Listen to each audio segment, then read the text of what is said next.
Assalamualaikum warahmatullahi wabarakatuh. Apa kabar sahabat Main TV dimanapun Anda berada? Berjumpa lagi dengan USA untuk Indonesia. Sekarang kita akan bicara tentang hukum berkampanye di dalam masjid. Yang jelas kita semua harus punya komitmen yang sama. Dan kita semua mesti bersepakat bahwasanya melakukan kampanye politik di dalam masjid adalah perbuatan yang tercela. Dan kita semua harus punya komitmen bahwasanya masjid dan rumah ibadah apapun harus steril dari politik partisan dan atribut kepartaian apapun. Kita mesti sepakat. Ini dikarenakan bukan hanya melanggar undang-undang, tapi juga melanggar moral agama. Di awal saya hendak mengijazahkan doa yang direkomendasikan oleh Nabi Sallallahu Alaihi Wasallam jika ada yang berkampanye di masjid.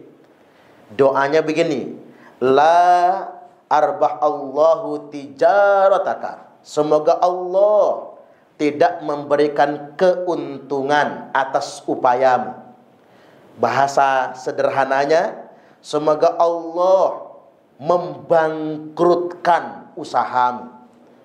Nah, ini sebetulnya doa yang mulanya terkait dengan orang yang berdagang di dalam masjid, yang marketing di masjid, marketing bisnis, atau melakukan transaksi di dalam masjid.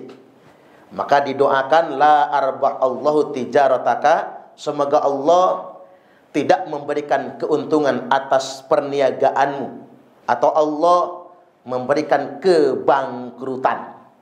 Nah, terkait dengan ini sebetulnya dagang itu kan perkara yang mubah. Bahkan dagang adalah jenis usaha yang sangat direkomendasikan oleh Rasulullah Sallallahu Alaihi Wasallam. Karena jalan-jalan rezeki itu banyak sekali lewat perniagaan atau perdagangan. Hanya saja berdagang di dalam masjid haram hukumnya. Sama dengan politik. Politik itu mubah-mubah saja, tapi ada yang terlarang. Yang mesti kita sadari bahwasanya kampanye politik, marketing politik, propaganda politik di masjid adalah perkara yang sangat tercela. Maka pantas kalau didoakan la arbah Allahu tijarataka, yang kampanye di masjid, semoga Allah memberikan kebangkrutan atas upaya dan usahamu. Sampai sedemikian rupa. Nah, sekarang kita ingin membicarakan apa sih sebetulnya nggak boleh kampanye di masjid tersebut.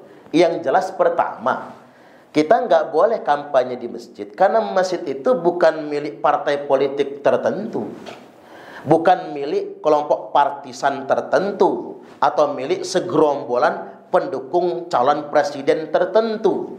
Tapi masjid adalah milik umat.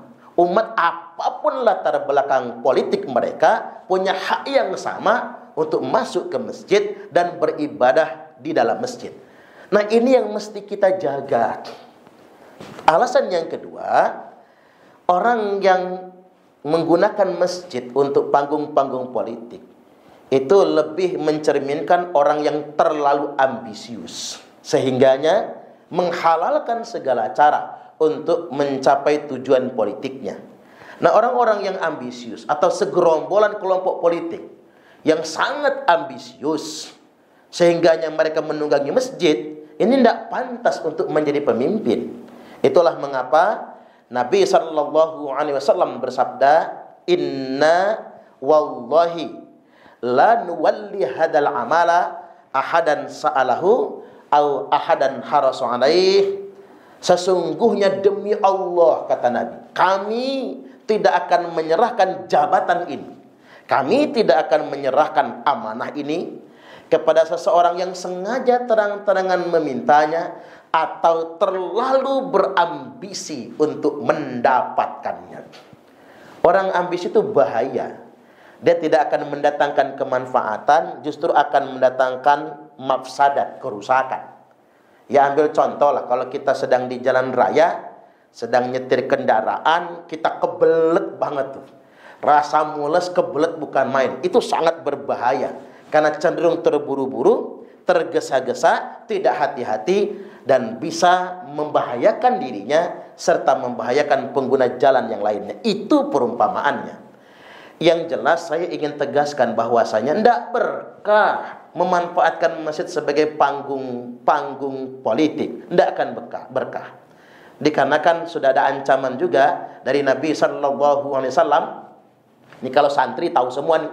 Dalam kitab Tanqihul Qaul disebutkan bahwasanya man takallama bi kalamid dunya fil masjid. Barang siapa yang mempropagandakan dunia, politik dan bisnis di dalam masjid, ahbatallahu amalahu arba'ina sanah, maka Allah akan menghapuskan semua kebaikannya selama 40 tahun lamanya. Jadi sederhananya begini, orang yang suka kampanye di masjid, awas lu, bakal apes dia. Apes enggak sebentar lagi, apes 40 tahun, jangan macam-macam. Dan yang berikutnya, kita belajar dengan sejarah. Sejarah adalah pengalaman yang tidak bisa kita nafikan. Itu fakta sebetulnya. Kita pernah punya sejarah berdarah-darah terkait dengan konflik politik di dalam masjid sebetulnya. Pasca Khulafaur Rasyidin, wafatnya Imam Ali karamallahu wajhah, maka kekuasaan beralih sebentar ke putra beliau, Imam Hasan bin Ali radhiyallahu an. Lantas kemudian kubu Bani Umayyah, Muawiyah bin Abi Sufyan radhiyallahu an tidak terima. Maka daripada terjadi perang saudara, Muawiyah dibiarkan berkuasa. Raja pertama dinasti Bani Umayyah. Lantas kemudian salah satu sahabat Nabi dan putra sahabat Nabi, yakni Abdullah bin Zubair, mengambil sikap apatis. Dikarenakan Muawiyah juga adalah sahabat Nabi. Namun muncul persoalan ketika Muawiyah meninggal dunia, digantikan oleh putranya Yazid. Yazid menggunakan masjid sebagai panggung agitasi politik. Ini fakta lu. Yazid bin Muawiyah memanfaatkan masjid sebagai panggung propaganda politik, agitasi politik. Bahkan di masjid dia gunakan untuk mencela Ahlul Bait. Ini keburukan Yazid. Khotib-khotib Jumat menggunakan khutbah Jumat untuk mencela Ahlul Bait, mencela lawan-lawan politik dan lain sebagainya. Yang secara sederhana kita pahami mencela Ahlul Bait. Maka ketika itu Abdullah bin Zubair radhiyallahu an langsung mengambil sikap untuk menolak kepemimpinan Yazid ketika itu. Nah, inilah konflik politik yang dimulai dari masjid. Maka terjadi perang. Kita mengenalnya dengan perang Ka'bah. Pasukan Yazid menyerang Ka'bah, menyerang Masjidil Haram.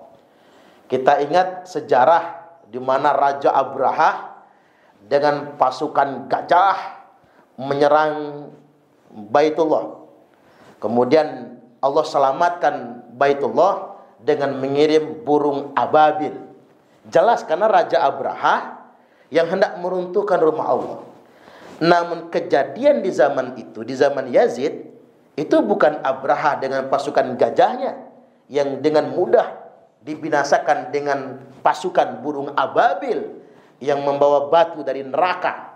Tapi ini sesama sahabat Nabi sendiri, perang Ka'bah. Dan dilakukan perang di Masjidil Haram. Kemudian dilontarkan ketapel api ke Masjidil Haram sampai masjid terbakar. Perang tidak berlanjut karena tiba-tiba Yazid mati mendadak. Lalu katanya Yazid mati nggak diterima bumi. Katanya sampai sedemikian rupa. Lalu digantikan oleh Marwan bin Al-Hakam yang sebelumnya cukup berseberangan. Berlanjut kemudian kepada Abdul Malik bin Marwan. Nah, Abdul Malik bin Marwan menyerang kembali Abdullah bin Zubair. Maka Masjidil Haram di Mekah terbakar, Ka'bah rontok separuh. Ini perang di dalam masjid. Coba kita pikir kalau sekarang, seandainya di zaman sekarang terjadi perang sedemikian rupa, Jika seandainya Masjidil Haram sampai terbakar, jika seandainya Ka'bah sampai rontok, apa kata dunia? Inilah bahayanya memanfaatkan masjid sebagai panggung politik. Bahkan kemudian perang di dalam masjid. Ini sangat mengkhawatirkan sekali. Sampai kemudian Gubernur Abdullah bin Zubair kalah dan tertangkap, kemudian dibunuh oleh pasukan Abdul Malik bin Marwan. Ini sesama muslim. Hendaknya ini menjadi pelajaran bagi kita semua. Itulah mengapa ulama bersepakat masjid harus bersih dari atribut kepartaian apapun dan harus bersih dari politik partisan. Karena masjid milik kita semua, milik umat, tempat kita mengagungkan Allah Subhanahu wa taala. Kita punya kewajiban memakmurkan masjid, bukan mengkotak-kotakan umat atas nama masjid. Karena ciri orang yang beriman adalah orang yang memakmurkan masjid. Idza ra'aitumur rajul, kalau engkau melihat seorang laki-laki yulazimul masjid, melazimkan dirinya ke masjid, fashhadu lahu bil iman, maka saksikan ia dalam keadaan beriman. Nabi sampai mengatakan sedemikian rupa. Orang yang rajin memakmurkan masjid, itulah tanda orang yang beriman. Tapi Nabi juga mensinyalir, nanti di akhir zaman, kata Nabi, yu'ammiruna masajidahum wa hiya kharabun an dzikrillah. Masjid-masjid banyak, masjid-masjid megah, masjid-masjid mewah, wa hiya kharabun, tapi rusak. Rusak dari orang-orang yang mengingati Allah. Banyak orang yang tak mengingat Allah karena masjid hanya dijadikan panggung-panggung politik. Saya coba ingin menambahkan juga, Indonesia ini adalah negara dengan jumlah masjid terbanyak sedunia internasional. Jumlah masjidnya saja 800.000, belum musola. Kemudian provinsi jumlah masjid terbanyak adalah Jawa Barat, yakni 60.000 masjid lebih, belum musola. Yang kedua Jawa Tengah, 50.000 masjid lebih.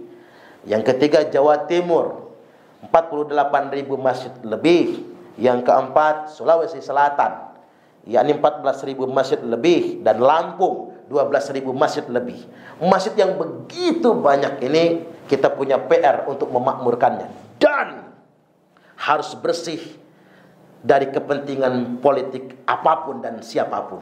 Dan saya tadi sudah menegaskan, lebih baik kalau ada yang kampanye di masjid, menunggangi masjid untuk jadi panggung-panggung politik, doakanlah, la arbah Allahu tijarataka, semoga Allah tidak memberikan keberuntungan dan keberhasilan atas kepentingan politikmu, atas perniagaanmu, atas usahamu yang di dalam masjid tersebut. Ambil hikmahnya, mudah-mudahan ini semua bermanfaat. Wallahul muwaffiq ila aqwamit thoriq. Wassalamualaikum warahmatullahi wabarakatuh.